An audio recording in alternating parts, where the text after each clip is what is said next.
The last point for the network is network security is very important, especially in our current digital economy or this kind of digital life, right? A lot of our personal information is already online. We often receive some harassing messages or such emails or some such phone calls, etc. So this security, this data security, the security of personal privacy is very important. But in the future, if 5G enables vertical industries, some production data in our industries or some of this financial data, their security will be more important because it affects not only individuals, but a company, even a group, even an industry. So network security in the 5G era will be more important because our 5G is going to enable this industry to digitize. This is to support the digital transformation of vertical industries. So this network security will become very important in the future. Our network security is also layered and graded. We start from the bottom of the device. Side like our wireless radio frequency unit, wireless baseband unit, including our core network, these device levels, we need to have some security strategies at the device level, some measures for security control. Then for the operator, his entire network deployment, network operation and maintenance, he also has to ensure security, the connection between your base station and the bearer network and the connection with the core network to ensure such a security. Of course, this part is because for telecom operators, the base station transmission bearer network and core network are actually the operator's private network. We ordinary users can't directly connect. So it is a relatively closed network, relatively safe. It only connects to the internet after the firewall. Of course, for some internet applications at our upper level, there will be many of these internet service providers. They will develop a lot of applications in different industries. These applications are provided by service providers to ensure the security of these applications. So the whole network security architecture is layered and graded. Network equipment vendors ensure device security. Telecom operators need to ensure the security of the entire network, deployment network operation security. Then the service provider needs to ensure the security of the upper level third-party applications. So layered security control to improve the security of our entire 5G network. So for example, at the carrier level, we will also enhance confidentiality, integrity, availability, and traceability. Confidentiality is actually that we need to encrypt our user data and control messages. Then integrity. We have to ensure that our information is not tampered with.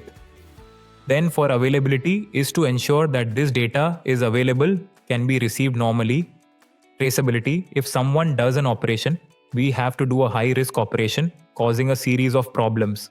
We need to be able to trace the operation record, then do this kind of security audit, then do this kind of problem demarcation. So this is our entire network security.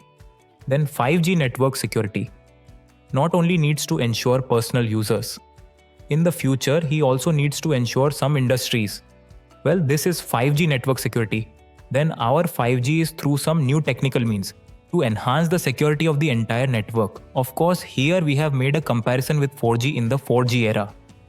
We need to encrypt user data, including signaling. Then in the 4G era, our key is 128 bits. But in the 5G era, our encryption key can support 256-bit encryption. So its security will be higher. Another thing is that in the 4G era, we send the user's IMSI. That is, when we send the user's private identifier, it is sent in plain text because IMSI is written in our SIM card. It is a unique identifier of our user identity. It is also a permanent identifier. It is not after we bought the SIM card, it will not change. Then it is a permanent identifier. So it is very private for users, a very important identifier. But in the 4G era, the first time it is sent is to be sent in plain text. So this gives some hackers some opportunities, will bring certain security risks. But in the 5G era, when we send the user's IMSI is sent after encryption. Of course, in the 5G era, our user identifier, it's not called IMSI anymore. We call it SUPI. It is a permanent identifier for users. P is the meaning of permanence.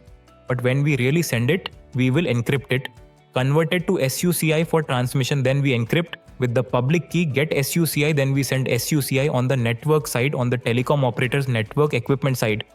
Then it will receive SUCI, then use the private key to decrypt, get our user's SUPI. In this way, in our wireless air interface, when sending, what is actually sent is an encrypted user identifier instead of plain text. And another is this kind of the security of docking.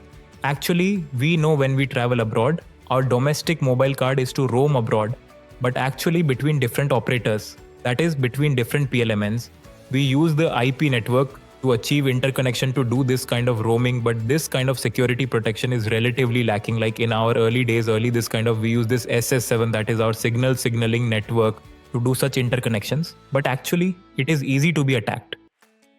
Then, in the 5G era, we will emphasize this kind of between PLMNs, end-to-end security protection. For example, this is domestic, a network of a certain operator. This is a network of a certain operator in Vietnam. A network, they do interconnection. To support our user roaming, will do some end-to-end security protection measures.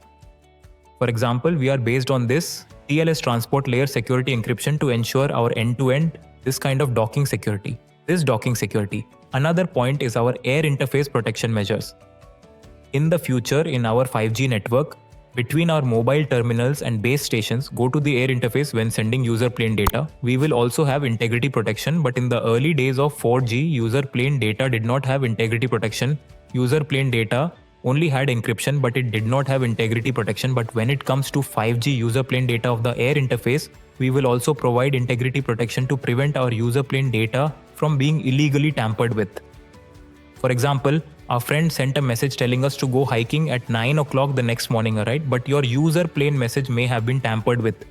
Changed to 12 o'clock noon the next day. In the era of 5G, we will provide integrity protection for the user plane of the air interface. If our user plane data of the air interface is tampered with, we can know this data has been tampered with. So this is in the era of 5G. We will enhance the security of our 5G network through a series of means. Okay, this is our second part. Let's introduce the progress of the entire standard and introduce the 3 scenarios of our 5G